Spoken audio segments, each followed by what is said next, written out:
Assalamualaikum, what is up guys? It's me Gizri in the house. Welcome back, welcome to my channel. And aku doakan korang semua sihat walafiat bersama dengan keluarga masing-masing. And as usual guys, I would like to take this opportunity to say thank you to all of you that are still watching my video. I really appreciate it. Thank you so much. Korang ingat tak guys, masa kecil-kecil dulu, mak bapak kita selalu pesan dekat kita yang jangan pergi ambil barang dekat orang yang kita tak kenal. Contohnya kalau ada seorang tu ataupun orang yang kita tak kenal, stranger tu pergi approach kita, dia nak bagi gula-gula ke keropok ke, jangan ambil, okay? Dan even sekarang as a parents, aku pesan ke anak-anak aku, kalau ada orang yang tak kenal nak bagi kita sesuatu, contoh nak bagi gula-gula ke keropok ke, jangan ambil. Kita tak tahu apa intention diorang, kita tak tahu apa niat diorang. Dan walaupun sebagai seorang dewasa sekarang guys, kalau ada orang pergi approach korang, dia offer something yang korang rasa macam it's too good to be true, better jangan. Kita tak tahu apa niat diorang, mungkin ada udang di sebalik batu, kita tak tahu. Because you know why? This is the story. Let's begin.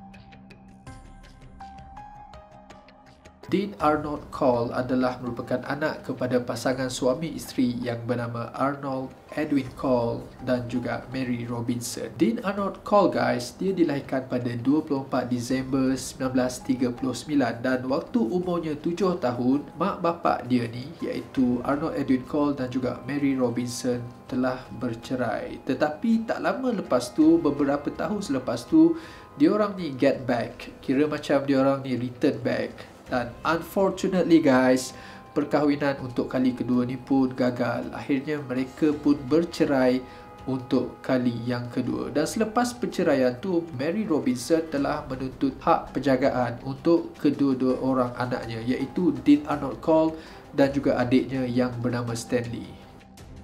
Dipendekkan cerita guys, Mary Robinson ni akhirnya bertemu dengan seorang lelaki yang bernama Jack West. Okay, dan mereka telah mendirikan rumah tangga.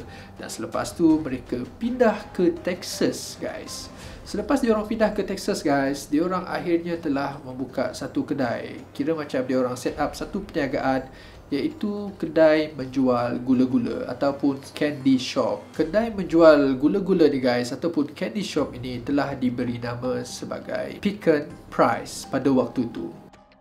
Dean Arnold Cole pada zaman persekolahannya dikatakan seorang yang sangat pemalu guys. Walaupun dia ni pemalu, dia sangat concern juga dengan keadaan di sekelilingnya. Dia kira macam dia caring lah. Everything yang berlaku dekat sekelilingnya, dia akan ambil berat pasal benda-benda tu. Dan selain daripada tu, dia juga dikatakan seorang yang sangat-sangat pandai, di mana dalam kelasnya dia telah mendapat grade-grade yang bagus dalam setiap mata pelajarannya. Lepas dia balik sekolah guys, dia akan bantu ibu dan bapa tirinya dekat kedai Pecan Price ni untuk packing gula-gula. Lepas tu dia akan pergi layan customer lah pada waktu tu. Dia dikatakan sangat peramah dan juga baik dengan budak-budak yang datang. Dia akan layan sebaik yang mungkin guys.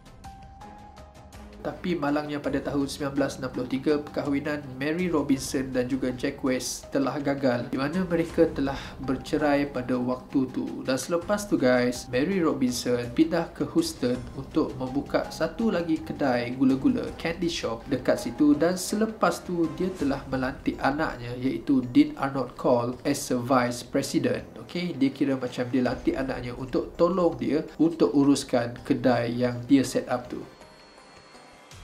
Ada seorang budak lelaki pada waktu tu yang kerja dekat kedai tu. Dia pergi report dekat Mary Robinson, mak kepada Dean Arnold Cole ni. Aku panggil Cole lah senang, mak Cole ni, yang si Cole ni telah buat gangguan seksual dekat dia. Budak lelaki guys, bukan budak perempuan. Dia cakap dekat Mary Robinson yang anak dia telah melakukan gangguan seksual, sexual harassment dekat dia. Tapi apa yang mak dia buat, Mary Robinson ni, dia pergi pecat budak tu guys. Dia tak pergi marah anak dia, sebaliknya dia pecat pekerja tu. Dan pada waktu tu, si Dean Arnold Cole ni, dia tak sure guys sama ada dia ni homosexual ataupun gay, sebab dia lakukan sexual harassment dekat budak yang kerja dekat kedai tu. Dia tak sure tau, sehinggalah dia menyertai satu latihan askar US Army punya training tu. Pada waktu tu dia realise bahawa dia merupakan seorang homosexual ataupun gay, di mana pada waktu tu dia telah menjalankan hubungan bersama dengan lelaki yang sama training pada waktu tu. Punya banyak wanita yang ada dekat dunia ni, dia pilih lelaki guys. Aku tak tahulah puak-puak dia orang ni kenapa ada puak-puak macam ni bawa mengucap istighfar, astaghfirullahalazim.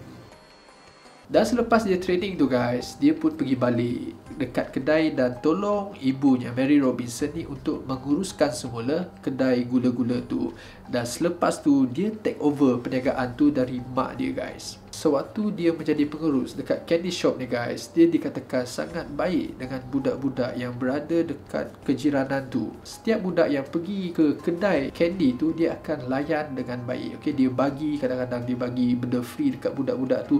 So orang di sekeliling tempat tu dah tahu, dah aware yang si Dean Arnold Cole ni adalah seorang yang baik dengan budak-budak. Tapi sebenarnya guys, baik dia tu ada makna guys.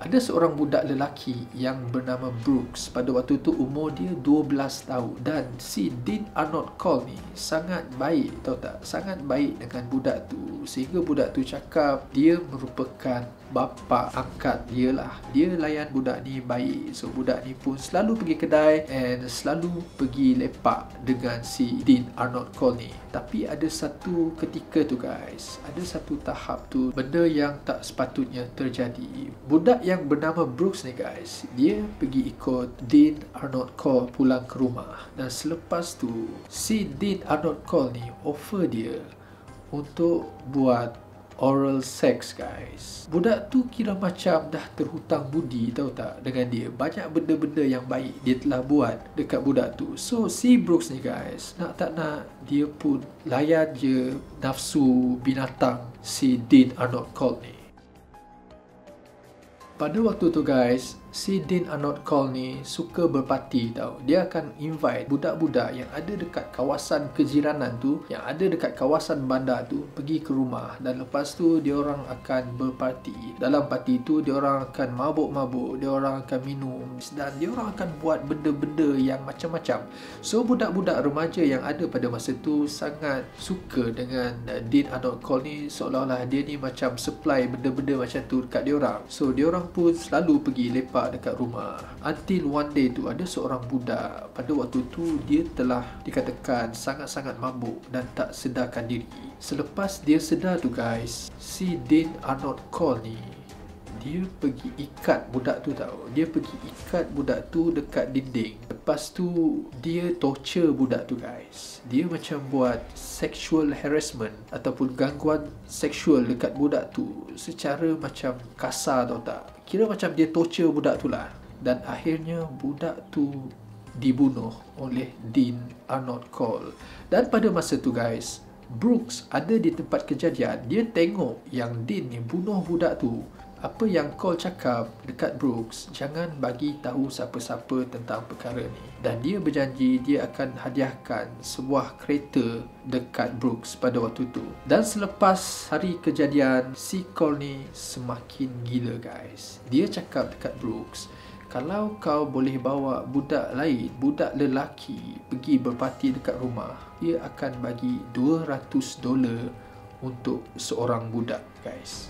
So apa yang Brooks buat, dia akan pergi bawa budak-budak ni parti. Selepas tu dia punya modus operandi, budak tu sampai mabuk dan tak sedarkan diri. Budak tu sedar-sedar, diorang telah diikat oleh si Cole ni. Selepas tu si Cole ni akan torture dan buat sexual harassment guys dekat budak yang diikat tu. Dia akan torture budak tu slow-slow, then dia akan bunuh budak tersebut. Sehinggalah pada tahun 1971 guys, ada seorang budak lelaki. Macam biasa, si Brooks ni kerja dia akan cari budak-budak dekat kawasan sekitar tu dan bawa berparti pergi rumah Cole. Dan ada seorang budak pada waktu tu yang bernama Elmer Wayne Henley. Okay, Henley ni, si Brooks ni dia bawa juga. Macam biasa, dia akan pergi bawa budak ni lepak dekat rumah si Cole. So, dia orang akan minum, dia orang akan mabuk, dia orang akan hisap ganja dan sebagainya dan berparti sampai tak ingat dunia guys. Dia orang akan buat benda-benda macam tu. Sehinggalah si Henley ni pun sama, dia tak sedarkan diri. Tapi yang peliknya, pada kali ni Cole tak bunuh si Henley guys. Si Brooks pun hairan kenapa dia tak bunuh budak ni. Dia nak Henley join group dia orang guys. Pada mulanya Henley menolak, tahu tak? Dia tak nak buat benda-benda macam ni. Selepas tu dia belah. Tak lama lepas tu Henley datang balik guys. Dalam beberapa minggu selepas tu Henley jumpa balik dengan Cole, cakap yang dia nak. Sebab pada waktu tu keluarga Henley mempunyai masalah kewangan pada waktu tu. So dia pun join setan-setan ni guys. So 3 orang ni guys adalah setan yang bertopengkan manusia guys. Dia orang akan cari budak-budak lelaki guys, bukan budak perempuan tetapi budak lelaki, atas arahan si Cole ni bawa ke rumah. Lepas tu dia orang akan berparti. Selepas budak tu macam mabuk tak sedarkan diri, si Cole ni akan ikat dekat dinding, tahu tak? And then dia akan torture budak tu sampai budak tu mati guys. Itu adalah modus operandi Dean Arnold Cole. Ada seorang budak yang bernama Timothy Curley guys. Dia pun invite budak tu. Tapi at the same time, si Brooks dan juga Henley ni telah invite Timothy Curley dan juga Williams, okay, untuk pergi ke rumah Cole. Dia orang berpesta pada waktu tu. Tetapi guys, Dean Arnold Cole ni dia sangat-sangat marah dengan Henley sebab Henley pergi bawa William, seorang wanita, pergi dekat rumahnya. Kita tahu yang si Cole ni adalah seorang homoseksual, seorang gay. So dia tak suka guys. Dia sangat marah pada waktu tu dengan Henley sebab dia bawa budak perempuan join dia orang punya parti. Dan pada waktu tu guys, macam biasa, selepas budak-budak ni pengsan, tak sedarkan diri, Cole ni guys, dia akan pergi ikat budak-budak ni tahu. Dan pada masa tu, dia telah ikat Williams, budak perempuan tu, dan juga budak lelaki yang bernama Timothy dan juga Henley guys pada waktu tu. Dan pada waktu dia orang sedar tu, Cole cakap dekat Henley. Dia cakap dekat Henley yang dia marah dengan perbuatan Henley sebab bawa budak perempuan pergi ke rumahnya. Selepas tu si Cole ni cakap dia akan bunuh dia orang semua guys. Dia akan bunuh ke semua yang ada dekat situ. So Henley ni pada waktu tu dia cakap dekat Cole, tolong selamatkan diri dia sebab dia kan partner kan. Dia cakap aku kan partner kau, takkan kau nak bunuh aku. So Cole ni pada waktu tu dia lepaskan Henley. Henley cakap dekat Cole, bagi aku peluang untuk aku tebus kesalahan aku. So dia cakap yang kau boleh ambil yang laki, nanti yang perempuan ni aku settlekan. So Cole pun setuju dengan cadangan si Henley ni. William pada waktu tu dia kira macam tak percaya dengan semua benda ni. Dia cakap macam, is it a prank? Benda yang gurau-gurau, tapi sebenarnya tak guys. Memang betul-betul time tu dia orang diikat dan akan diseksa. Selepas tu guys, si Cole ni akan seksa mangsa-mangsa dia. Dia akan buat benda yang tak sepatutnya. Ada yang mengatakan dia sumbat macam-macam dalam kemaluan, okey, lubang kemaluan mangsa ni tu. Macam-macam guys. Dia alat-alat untuk menyeksa tu memang banyak. Pisau, gunting, penyepit, you name it. Just imagine benda macam tu dia buat dekat mangsanya guys. Dan pada waktu tu Henley dan juga William tak sanggup nak tengok guys dia buat. So yang si Henley ni cakap dekat Cole yang dia nak bawa si William ni ke bilik sebelah dan dia akan buat penyeksaan tu ke bilik sebelah. Tapi pada masa tu si Henley dia cepat-cepat pergi ambil pistol guys. Dia ambil pistol berdekatan dekat situ and then dia halakan dekat Cole. So Cole pun terkejut lah kan, kenapa Henley buat macam tu. Selama ni tak pernah pun, tapi hari tu dia buat macam tu. Dia cakap dia tak tahan lagi dengan apa yang Cole buat. Enough is enough, dia cakap macam tu. Tapi apa yang Cole cakap dekat Henley pada waktu tu, yang dia takkan sanggup tembak, okay? You won't kill me, you won't shoot me. Bang, bang, bang. Ada 6 das tembakan yang telah dilepaskan oleh Henley ke arah Cole. Dan Cole terus mati di tempat kejadian guys. Selepas Cole mati tu guys, dia terlantar dekat lantai dengan keadaan darah yang sangat banyak pada waktu tu, dan si Henley ni dia sangat panik. Tapi at the same time, dia pergi lepaskan William dan juga dia pergi lepaskan Timothy Curley ni. Pada waktu tu, dia tak tahu dia nak buat apa guys. Dia cakap dia nak larikan diri. Tapi diorang budak ni, William dan juga Curley ni cakap dekat Henley, jangan. Why don't you call the police? Dia suruh call polis dan suruh polis datang ke tempat kejadian.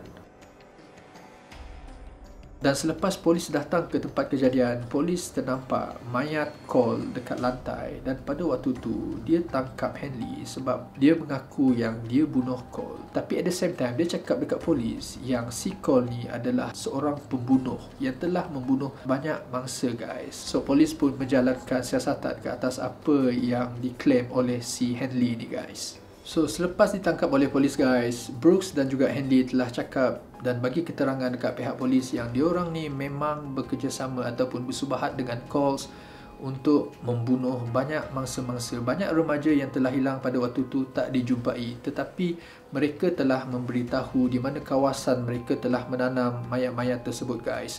Dan akhirnya dikatakan sebanyak 29 orang ataupun lebih daripada tu sebenarnya mangsa-mangsa yang telah dibunuh oleh si Cole ni guys. Sangat-sangat kejam, sangat-sangat tragis apa yang dilakukan oleh Dean Arnold Cole. Selepas tu guys, Henley dan juga Brooks dikenakan hukuman penjara seumur hidup di atas kesalahan bersubahat dengan Cole untuk membunuh mangsa-mangsanya. Dan pada tahun 2020 guys, which is last year, si Brooks telah meninggal dunia di dalam penjara, manakala Henley masih lagi menjalani hukuman sehingga hari ini. So guys, modus operandi si Cole ni adalah dia target remaja yang berusia dalam lingkungan 13 sehingga 20 tahun. Di mana pada waktu tu kita sendiri faham yang remaja-remaja memang nak try benda-benda baru, suka benda yang menyeronokkan. So inilah peluang diorang untuk tarik masa-masa tu dan bunuh mereka. Alright, that's it for now. Aku rasa setakat ni saja untuk video kali ni. Thank you so much kepada korang yang sanggup tengok video ni sampai habis. I really appreciate it. Hit the like button if you like this video. Share it to your friends and family. Subscribe kalau korang belum lagi subscribe channel aku. And I'll see you guys again in the next video. Peace.